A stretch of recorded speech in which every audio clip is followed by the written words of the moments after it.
এমনকি ৩২ নম্বরের সামনে গেলে মানুষ ধরে পিটায়।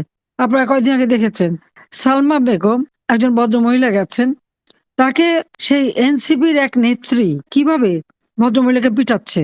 যারা ঠেকাতে যাচ্ছে ওখানে কিছু লোক ছিল, তারা আবার ঠেকাতে দেবে না। এরা কি ধরনের আচরণ করে? বাবা মা কি শিক্ষা দিয়েছে? এরা কি লেখাপড়া শিখেছে?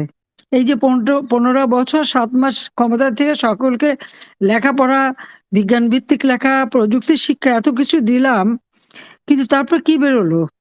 মেয়েটা নাকি আবার নার্স।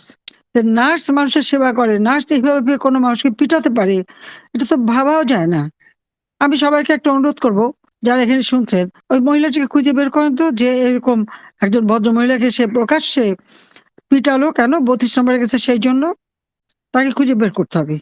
সে যে আচরণ করছে ওই আচরণ তাকে করে তাকে বুঝিয়ে দিতে হবে যে ওই ধরনের আচরণ করলে কি হয়। কারণ এদের কোনো ক্ষমা নেই। এরা চরম অসভ্য, জংলি। এরা কি শিখেছে?